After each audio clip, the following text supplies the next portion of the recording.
అందరికీ నమస్కారం. నేను మీ doctor Ashok Kumar Chintalapudi, orthopaedic surgeon, Palnadu hospitals, Piduguralla. ఈ మధ్యకాలంలో మోకాళ్ళ నొప్పులు చాలామందికి ఎక్కువ అవుతున్నాయి. దాని గురించి కామన్గా ఎక్కువ మంది అడిగే ఒక 4 ప్రశ్నలు ఏంటంటే, ఒకటి, మోకాళ్ళ నొప్పి వస్తే ఆపరేషన్ ఒకటే మార్గమా? అదేవిధంగా మోకాళ్ళ ఆపరేషన్ చేయించుకోవాలి అంటే ఏజ్ లిమిట్ ఏమన్నా ఉంటుందా? మూడవది, మోకాళ్ళ ఆపరేషన్కి ఎంత ఖర్చు అవుతుంది? అదేవిధంగా మోకాళ్ళ ఆపరేషన్లో వాడేటువంటి ఇంప్లాంట్స్ వాటి లైఫ్ స్పాన్ ఎంత ఉంటుంది అనేది ఈరోజు తెలుసుకోబోతున్నాం. ఫస్ట్ది, మోకాళ్ళ ఆపరేషన్కి ఒక ఆపరేషన్ ఒక్కటే మార్గం అనేది. డెఫినెట్గా మన మోకాలు ఎంత అరిగింది అన్నదాన్ని బట్టే ట్రీట్మెంట్ ఉంటుందండి. ముఖ్యంగా మోకాళ్ళ అరుగుదల అనేది 4 స్టేజ్ల్లో ఉంటుంది. Stage 1, stage 2, stage 3, stage 4. 1వ స్టేజీ, 2వ స్టేజీ, 3వ స్టేజీని యూజువల్గా కన్జర్వేటివ్ పద్ధతుల్లో మనం మేనేజ్ చేయొచ్చు. అదేంటంటే మెడిసిన్స్ వాడటం ద్వారా, అదేవిధంగా ఫిజియోథెరపీ ద్వారా, దాంతోపాటు రీసెంట్గా పిఆర్పి థెరపీ అని వచ్చాయి, వాటి ద్వారా కూడా చూడవచ్చు. బట్ ఒకసారి 4th స్టేజ్లోకి ఎంటర్ అయిన తర్వాత కన్జర్వేటివ్ మెథడ్స్ కూడా చాలా తక్కువ మందికి పనిచేస్తాయండి. ఎవరైతే ఆపరేషన్ చేయించుకోలేని స్టేజ్లో ఉంటారో వాళ్ళకి మాత్రమే ఈ కన్జర్వేటివ్ మెథడ్స్ వాడతాం. బట్ 4th స్టేజ్లో మ్యాండేట్గా సర్జరీ చేసుకోవాల్సినటువంటి అవసరం ఉంటుంది. అండ్ ఇంకోటి, నెక్స్ట్ ప్రశ్న ఏంటంటే, ఏజ్ లిమిట్ ఏమన్నా ఉంటుందా? సార్, ఏదైనా సరే ఏజ్ లిమిట్ అనేది మోకాళ్ళ ఆపరేషన్కి అనేది ఉండదండి.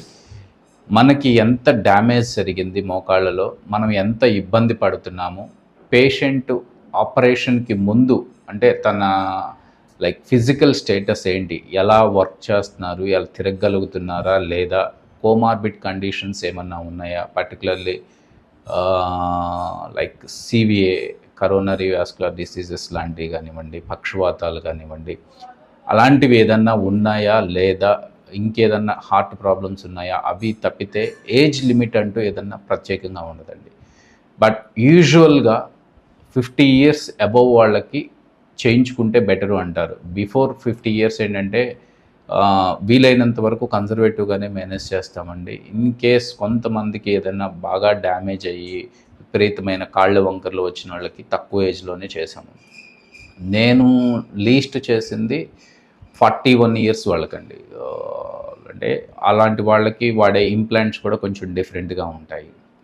నెక్స్ట్ క్వశ్చన్ అంటే, మోకాళ్ళ ఆపరేషన్కి చాలా ఖర్చు అవుతుంది, ఏంటి విషయము, ఎంత అవుతుంది తక్కువలో అనేది ఉంటుందండి. ఏదైనా సరే మన మోకాలు ఎంత డ్యామేజ్ అయింది, అదేవిధంగా మనం ఎటువంటి ఇంప్లాంట్స్ వాడుతున్నాము అన్న దాని మీదే అది డిపెండ్ అయ్యి ఉంటుందండి. ఎవరికైతే సివియర్ డ్యామేజ్ అయ్యి కొన్నిసార్లు బాగా వంకరపోయిన వాళ్ళకి లేదా ఒబెసిటీ ఉన్న పర్సన్స్కి వాళ్ళకి ఏంటంటే కొంచెం ఎక్స్టెన్షన్ రాడ్స్ అని లేదా ఆగ్మెంట్స్ అని ఏదన్నా వాడాల్సి వచ్చినప్పుడు డిఫరెంట్గా ఉంటుందండి. అలా కాకుండా రెగ్యులర్గా ఉన్న వాళ్ళకి మనం తక్కువలో, మా దగ్గర లీస్ట్ అండి ఇంక్లూడింగ్ ఆల్ మెడికేషన్స్ 70,000లో చేసే ఇంప్లాంట్స్ కూడా ఉన్నాయండి. ఒక్కోసారి అదేవిధంగా హయ్యెస్ట్ రేంజ్ వచ్చేసి దాదాపు 2.5 lakhs వరకు ఉందండి. అంటే ఉన్న వాటిలో ద బెస్ట్. అదేవిధంగా కంపెనీని బట్టి వేరీ అవుతూ ఉంటుంది, మెటీరియల్ని బట్టి వేరీ అవుతూ ఉంటుంది. దాంతోపాటు యూజువల్గా చిన్న వయసులో వాళ్ళకి ఏంటంటే ఎక్కువ లైఫ్ స్పాన్ వచ్చేది వేసుకోవటం అనేది చాలా మంచిది. అండ్ ఇంకా చాలామంది అడుగుతున్న ప్రశ్న ఏంటంటే, డాక్టర్ గారు ఈ మధ్య ఎక్కువ మంది మోకాళ్ళ ఆపరేషన్ చేయించుకుంటున్నారు కదా, దానిలో వాడే ఇంప్లాంట్ యొక్క లైఫ్ స్పాన్ ఎంత ఉంటుంది, అంటే ఎంత కాలం అది పనిచేస్తాయి అనేది. So that's also depend upon the company and material అండి. యూజువల్గా కంపెనీ టు కంపెనీ వేరీ అవుతుంటాయి. దానిలో కొన్ని కంపెనీస్ వచ్చేసేసి బేసిక్ ఏదైనా సరే 10 నుంచి 15 ఏళ్ళు వస్తాయండి.